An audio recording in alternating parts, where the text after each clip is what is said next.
Since this entire series is being dominated by me getting hysterical about the recent events of Puch Puch not surviving and leaving this eternal world. Uh, the day when I first found it was 26th of April 2021, and my mother informed me that there's a bird behind a bag, and I think you should just get a hold of it. I didn't see it.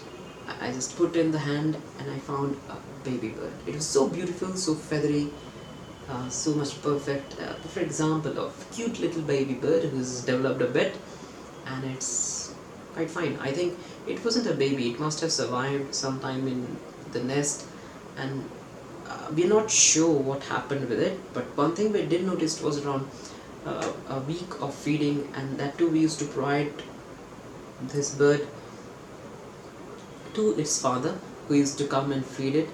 Then on some days it kept appearing and didn't show up later on, so its interest waned on. It didn't used to go outside. I mean just the staircase area where it's protected, and you no longer need to say have an overprotective about it. It came, and then we did experimented about putting a bonsai plant on which probably it has a good grip with the trees. It's supposed to sit on the trees. Anyways, we didn't found that it was comfortable over it. It used to jump from it and then sit in the corner.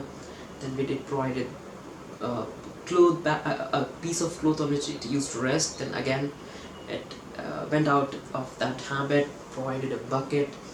Then it was difficult to have a hold on it, so I used to push from behind. It used to get up on my palm. Then this was the habit which grew on eventually, and it was trained to be called like Puch Puch, and it used to come on my palm. And this was what the moment of displaying, flaunting that you have a bird which used to love you so much.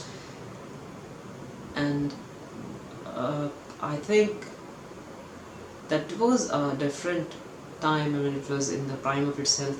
And I believe in the starting also its health had waned down, and this was the time when a tower was constructed next to our home, and its radiations were that powerful that almost 15-20 babies must have died, I'm quite sure.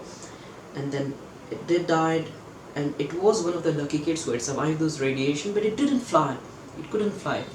So it was the time it used to stay with us, because the moment we release it in the wild, it is easy, like a feast for these predator birds. And it used to stay with us, and all the things that we used to it grew up, survived all the odds of it not getting survived. It turned into a male, unlike what we were expecting it initially, and everything went fine. That's what we believed.